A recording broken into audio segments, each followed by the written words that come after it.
প্ৰথমতে মই সুধিব বিচাৰিছো যে ধনশ্ৰী তোমাৰ পৰিচয়টো কোৱাচোন। নমস্কাৰ, মোৰ নাম শ্ৰী ধনশ্ৰী কাশ্যপ। মোৰ ঘৰ হ'ল নলবাৰী জিলা ধমধমা অঞ্চলত। মোৰ দেউতাৰ নাম শ্ৰীযুত সামন্ত দাস, মোৰ মাৰ নাম শ্ৰীযুতা সোণালী দাস, আৰু মই বৰ্তমান ধমধমা লুইত একাডেমীৰ 2য় বৰ্ষৰ ছাত্ৰী। আৰু মোৰ গুৰু হ'ল মোৰ আদি গুৰু নলবাৰী জিলাৰ জনপ্ৰিয় পাঠিকা বৰ্ণালী ঠাকুৰীয়া বাইদেউ, আৰু মোৰ 2য় গুৰু অসমৰ জনপ্ৰিয় পাঠক কণ্ঠই যাৰ পৰিচয় পাৰ্থপ্ৰতিম দাসদেৱ। আৰু এনে শিকি আছো বৰ্তমান। গতিকে দাদাহঁতক আজি আহিছে, দাদাহঁত ঘৰত বহুত ভাল লাগিছে, এনেকৈ লগ পাইছো, হঠাৎ লগ পাইছো, খুবেই ভাল লাগিছে। তোমাৰ দলটিৰ নাম জনাই দিবা। মোৰ দলটিৰ নাম হ'ল মহালক্ষ্মী নাগাৰা নাম দল। গতিকে আমি 2023ত আৰম্ভ কৰিছিলো নাম গোৱা। 2023ৰ লাষ্টৰ ফালে আমি নাম গোৱা আৰম্ভ কৰিছিলো, আৰু বৰ্তমান গাই আছো ভগৱানৰ কৃপাত, আপোনালোকৰ কৃপাত। নাগাৰাম জগতত আহিব কিমান বছৰ হ'ল? মোৰ 2 বছৰ পাৰ হৈ গ'ল। আচলতে 2023ৰ শেষৰ ফালৰ পৰা তেখেতে মানে নামৰ আৰম্ভণি কৰিছিলে, আৰু অতি কম সময়ৰ ভিতৰত যে নাগাৰা নামৰ জগতখনত তেনেকৈ ৰাইজৰ মৰম আৰু স্নেহ আকোৱালি জনপ্ৰিয় নাগাৰা নামৰ পাঠক পাৰ্থপ্ৰতিম দাসৰ নামটো আমি নিশ্চয় ল'ব লাগিব, যাৰ কণ্ঠই পৰিচয় বুলি কৈছে। শিষ্যই তেওঁ মানে কি পাৰ্থপ্ৰতিম দাসৰ শিষ্যই কৈছে যিহেতুকে।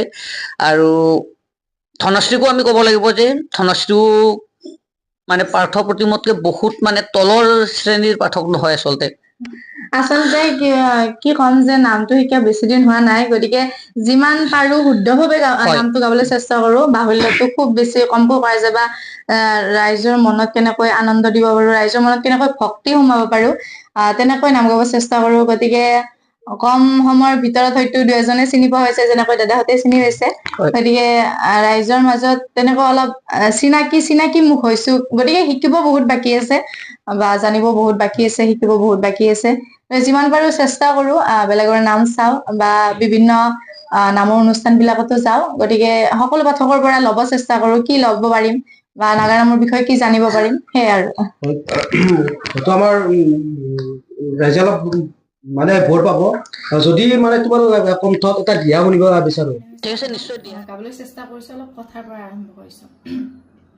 হেয়াই হেয়াই তোমাৰ পুত্ৰ আৰু বেছি সময় নাথাকে জীয়াই। হেয়াই তোমাৰ বাধা নামানি মই মহা বিপদত পৰিলো। হেয়াই তোমাৰ পুত্ৰ আৰু বেছি সময় নাথাকে জীয়াই। বিদায়।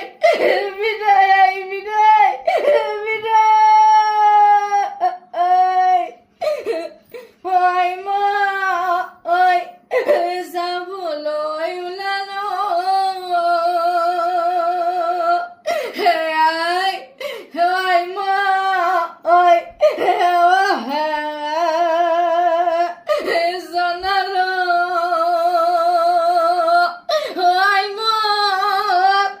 আশীৰ্বাদ কৰিবা তুমি,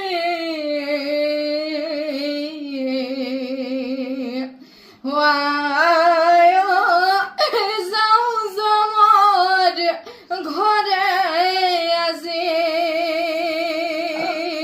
হেয়াই যাওঁ জমৰ ঘৰে আজি। নমস্কাৰ। চাই ধন্যবাদ লাগিছে মানে ধনশ্ৰী পাছপৰ্ট দিয়া তুমি। আৰু মই এটা বিশেষ এটা মই সুধো, মানে নামঘৰ যিমান বছৰ হ'ল, মানে তোমাৰ কিবা বাধা বিঘ্নি মানে স্মৰণ কিবা আছে নেকি? আচলতে বাধা বিঘ্নি মানে এনেকুৱা হৈছিল যে মই যেতিয়া মেট্ৰিক পৰীক্ষা সময়ত মই নাম গাইছিলো। ক্লাছ 9ৰ যিহেতু লাষ্টত শিকিছিলো, ক্লাছ 10ৰ সেইখিনি সময়ত মানে মেট্ৰিক পৰীক্ষা দিম আৰু। গতিকে যিহেতু সেইখিনি সময়ত শিৱৰাত্ৰি পৰে, শিৱৰাত্ৰিত নাম ৰাখিবলগীয়া হৈ যায়। গতিকে শিৱৰাত্ৰিৰ নাম বহুত আগতেই হৈ গ'ল, নামখন কেঞ্চেলো কৰিব নোৱাৰো। যে সকলো বহুত বিভিন্ন কথা কৈছিলে মোক, যে নামখন নাৰাখিবা, কেনেকুৱা হব, তোমাৰ পৰীক্ষা কেনেকুৱা হব, হব, এইকেইদিন নামটো ষ্টপ কৰা। গতিকে আৰু ইফালে নাম হৈও গৈছে, নাম কেনচেলো কৰিব নোৱাৰে, সেনেকুৱা এটা কণ্ডিশ্যন। গতিকে যিহেতু শিৱৰাত্ৰিৰ দিনা আৰু শিৱৰাত্ৰিৰ পিছদিনা দুখন নাম ৰাখিছিলো, বেছিকৈ ৰখা নাই। গতিকে মই গধূলি 6টা মানত ওলাই গৈছো, যিহেতু লগত আৰু এজন পাঠক আছিল। গতিকে 6টা মানত ওলাই যায়, ৰাতিপুৱা 6টা মানত আহি পাইছো নাম গাই। ইফালে 8টাৰ পৰা পৰীক্ষা দিব যাব লাগে মেট্ৰিক পৰীক্ষা। আৰু সিদিনা আছিল আমাৰ সমাজবিদ্যা, যিহেতু গম পাইছিলে আমাৰ সেই সময়ত সমাজবিদ্যা পেপাৰখন বহুত টান হৈছিল। গতিকে সেইখিনি সময়ত মানে বহুতে কৈছিলে কেনেকুৱা হব পৰীক্ষা, কি হব। কিন্তু ভগৱানৰ কৃপাত পৰীক্ষা ঠিকে আছে। হয়তো সমাজবিদ্যাখনত লেটাৰ নাপালো, কিন্তু বেয়া হোৱা নাই, 70 পাইছিলো সমাজবিদ্যাখনত, 10ৰ কাৰণে লেটাৰ নাপালো। কিন্তু তেনেকৈ বহুত মানুহৰ বিভিন্ন কথা শুনিছো, কেনেকৈ কি কৰিবা, পঢ়াটো বেয়া হব, বা বিভিন্ন মানুহে এনেকৈ কৈছিল যে এইবোৰ নাম চাম বাদ দিয়া আৰু এইবোৰ বৰ্তমান পঢ়াৰ সময়। কিন্তু বহুত বেছি দুখ পাইছিলো, মই বহুত ক্ষেত্ৰত কথা শুনিছো নামৰ ক্ষেত্ৰত। গতিকে তাৰে মাজতে নামটো চলাই নিছো, পঢ়াটোও চলাই নিছো। আচলতে নিজৰ আগ্ৰহটো থাকিলে গোটেইখিনি হয়, মই সেইটো